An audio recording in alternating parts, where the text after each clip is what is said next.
Olá, casais, bem-vindos ao meu canal do YouTube. Para quem não me conhece, eu sou o Lucas Contessoto, eu sou terapeuta de casais, já atuo na área há muitos e muitos anos. Se você não me segue no Instagram, fica aqui para vocês, @lucascontessoto.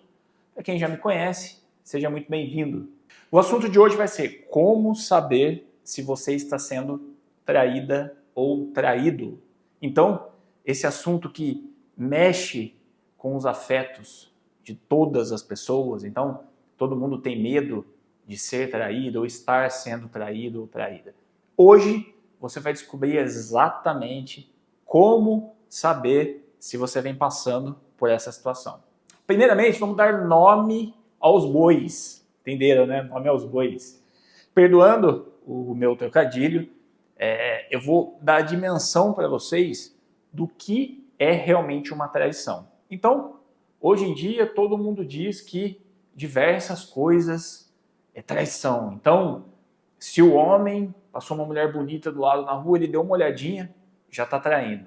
Se ele olha pornografia, já está traindo. Se a mulher conversa com um colega de trabalho, já é uma traição. Então, não.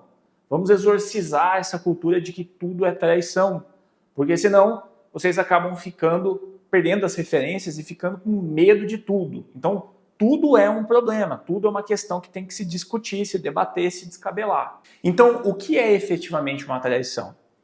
Traição é quando o seu cônjuge, noivo, namorado, dá passos na direção de tentar aumentar o nível de intimidade com uma outra pessoa. Então, sim, podem ser mensagens, mas nessa mensagem existe uma tentativa de aumentar o nível de intimidade. Então, de uma relação que é só uma amizade, um coleguismo dentro de um trabalho, e as conversas são relacionadas a isso somente, porque existe essa necessidade, começa a haver um escalonamento no nível de intimidade. Então, eles já começam a se chamar de meu benzinho, minha gatinha, meu gatinho, você vai sair hoje, o que você vai comer hoje?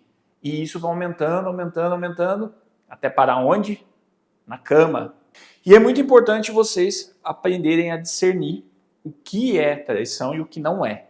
Então, os outros exemplos que eu utilizei, eles são exemplos de imoralidade, são exemplos de coisas negativas sim para o relacionamento, mas não são efetivamente traição. Então, a forma de lidar com isso vai ser muito diferente, inclusive a percepção afetiva. Tá, mas voltando ao assunto principal. Então, como saber se você está sendo traída ou traído? Legal. Eu quero levar vocês a uma reflexão importante para a gente poder desenvolver a forma, até então, de como chegar à conclusão de que há uma traição ou houvera uma traição ou está acontecendo uma traição. Legal, vamos lá. Eu quero que vocês voltem um pouquinho no tempo, então eu gostaria que vocês se recordassem da época de infância. Se não é o seu caso, pode ter certeza que a maioria das pessoas passaram por isso que eu vou estar descrevendo aqui. Então, você, pequenininha ou pequenininho, escuta o seu papai ou a sua mamãe, ou os dois, dizendo para você não mexer naquele vaso persa, herança da família, que não tem valor inestimável, nunca mais achar outro igual, porque aquilo lá foi feito pela sua tataravó, 300 antes de Cristo, nunca mais vai ser encontrado. Então, como você é uma criança muito cheia de peripécias, gosta muito de mexer nas coisas, de correr e pular e tudo mais, eles já recomendaram que você não chegue próximo a esse vaso. Pode mexer com tudo, menos com aquilo. Mas todo mundo sabe que se você quer que uma criança faça alguma coisa, é para você falar que para não fazer. Então, diz para não fazer, a bichinha vai lá e vai colocar a mão naquilo e vai fazer o que você está falando para ele não fazer. Mas, enfim, né, no meio de educação ali, a gente continua tentando. O ponto é, quando papai e mamãe saíram de casa, você, como uma boa criança, foi lá colocar o dedinho no vaso persa da mamãe. E todos nós sabemos o restante ali da história. Você bateu a mão, derrubou o vaso e o vaso virou 1000 pedaços. Impossível colar, impossível arrumar, impossível, não dá. Aquilo ali virou lixo. Tá. Só que você está morrendo de medo. Você não sabe exatamente o que vai acontecer com você, se você vai ficar de castigo o resto da sua vida, se você vai tomar aquela coça e ficar de castigo o resto da sua vida. Então você tenta, de alguma forma, esconder aquilo. Tá? Então, o que você vai fazer? Juntar aqueles cacos. Pega a pazinha, a vassoura, junta os cacos, pega o aspirador, aspira tudo, pega aquele monte de caco, joga dentro do lixo, coloca o lixo lá no cantinho e deixa ali. Só que olha só, você sabe que o vaso foi quebrado. E você também sabe que em algum momento a sua mãe ou o seu pai vão perceber, vão notar a falta do vaso, que o vaso não está no devido lugar. E aquilo começa a te corroer por dentro.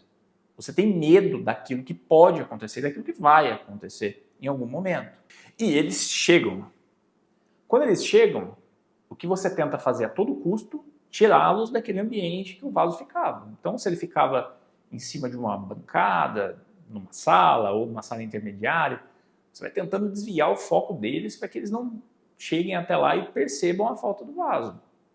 E você começa a falar mais, ou você começa a ficar um pouquinho mais de canto, você muda o seu comportamento. O seu comportamento não é o mesmo de quando você está à vontade. Enfim, em determinado momento, o seu pai vai retirar o lixo, porque está no dia do caminhão passar, e quando ele puxa o lixo, devido ali ao peso e às rebarbas dos cacos, o saco de lixo se rompe e aquele vaso quebrado espatifa todo ao chão. Mas antes disso, a sua mãe pergunta: olha, cadê o vaso que estava aqui? O vaso raro, persa, da minha titia, sua. E você na lata manda: nossa mãe, a tia fulana pediu o vaso emprestado porque à noite vai ter uma festinha na casa dela e ela quer ornamentar a casa dela com esse vaso. E a mãe, desconfiada, não entendendo muito bem por que não foi perguntado a ela e não a criança em si, engole, passa. Mas você novamente vai se enrolando cada vez mais naquela situação e aquilo vai te angustiando cada vez mais. Você vai ficando cada vez pior, cada vez mais agoniado, tentando arrumar um caminho, e aquilo vai ficando cada vez mais amarrado, até que o seu pai, acontece aquela situação de cair todo o vaso no chão, e ele, já sabendo de tudo o que está acontecendo, já te dá os castigos necessários, as punições, e você sofre tudo aquilo. Bom, o que essa história que eu contei tem a ver com a situação de traição acontecida ou acontecendo? O seguinte, ninguém em sã consciência, se a pessoa não tiver uma psicopatologia, vai conseguir esconder alguma coisa e ficar zen, e ficar estável. É óbvio que a pessoa vai tentar esconder o ato errado, aquilo que, no fundo, ela sabe ser uma imoralidade. E saber que isso está errado causa mudanças nas atitudes, os padrões comportamentais, as atitudes comuns do dia a dia. Então, verão, restrição de coisas que antes eram comuns. Então, um exemplo claro é o celular. Se você tinha acesso, se isso era livre, se isso era uma coisa leve entre vocês, ninguém nem pensava nisso. Quando você precisava utilizar, você pegava. Quando ele precisava pegar, utilizava o seu. Então, isso começa a ser restrito. Começam a aparecer senhas, começam a surgir justificativas do tipo, eu preciso da minha liberdade, eu preciso da minha privacidade. Isso já é um indício muito forte de que algo está errado e que tem alguma coisa sendo até então escondida. Não necessariamente uma traição, efetivamente, mas comportamentos inadequados. Picos de raiva começam a ser muito comuns. Por quê?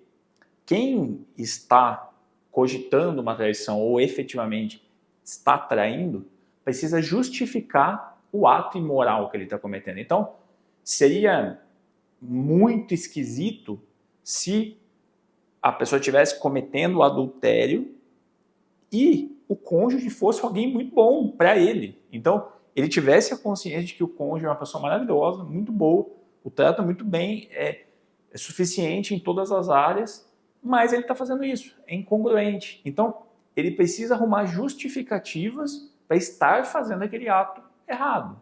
Então, ele vai brigar mais com o cônjuge, ele vai achar mais coisas para implicar, ele vai ficar cada vez mais violento, ou ela vai ficar cada vez mais violenta, para poder embasar o comportamento imoral. Outro ponto é o silêncio, é o repelir todos os tipos, as tentativas de aproximação, de cuidado, de amor. A pessoa vai repelindo, vai se esgueirando, se esquivando disso e se isolando, porque precisa se manter naquele egoísmo. Se ela se abre e começa a se envolver, ela vai se sentir mal, não vai conseguir sustentar tudo isso. Quando o saco de lixo da história que eu contei, da infância, se rasga, é idêntico à verdade sendo espatifada para todos os lados. E qual a comparação? A verdade é uma coisa que não necessita de muita busca. Então, isso não é uma coisa que tem que virar um medo latente, uma neurose de você ficar correndo atrás a todo custo. Não. O saco de lixo ele vai se rasgar mais cedo ou mais tarde. Então, se existe qualquer tipo de dúvida em relação a uma traição, um comportamento desse tipo, você vai investindo na formação do seu amadurecimento, da sua personalidade. Você vai tentar todos os dias ser alguém melhor e amar conforme a sua promessa do casamento ou relacional, se você ainda não é casado. Agora, uma hora ou outra, esse saco vai se rasgar e a verdade vai ser explicitada. Depois disso, as medidas que você vai tomar sobre essa situação cabe ao que você entende a respeito da vida humana. Então, se você é casado e tem a promessa de matrimonial da alegria, da tristeza, na saúde, na doença, enfim, até a morte em si, então você vai perdoar, vai reformar o que tiver que reformar e vai continuar, ou você vai perdoar e vai pedir um afastamento de corpos, enfim. O que cabe aqui é entender que existem sim os comportamentos de um traidor, que eu citei, existe a tranquilidade que você precisa ter disso não se tornar um foco na sua vida e você só ficar rodando atrás disso para tentar descobrir a todo custo, porque senão você deixa de investir na sua melhora, em ser alguém melhor. E o outro ponto é que a verdade aparece de todas as formas, vai aparecer, e aí só depois você toma as medidas conforme aquilo que você acredita que é um casamento ou um relacionamento. Mas para quem está à beira de terminar o relacionamento, eu montei um curso chamado 7 Chaves. É um curso comum, é um sprint. Ele é um curso rápido de 7 dias. Cada dia você vai executar uma ação ou uma chave. Foi o que eu coloquei dentro desse curso. Você vai executar uma chave no sentido de recuperar o seu relacionamento. Então, todos os dias você vai abrir uma chave e durante 7 dias são ações, porque ninguém tem muito tempo, também vai perder, principalmente quem está com um relacionamento já quase terminando. Então, 7 dias, depois tem mais uma série de 7 dias repetindo os exercícios de uma maneira diferente. Então, 14 dias no total de ação para você poder estabilizar o seu relacionamento e começar um processo de ascensão. Se você tem interesse, eu vou deixar o link aqui na descrição, é só clicar, adquirir, tá bem baratinho, aproveitem. E é isso, pessoal.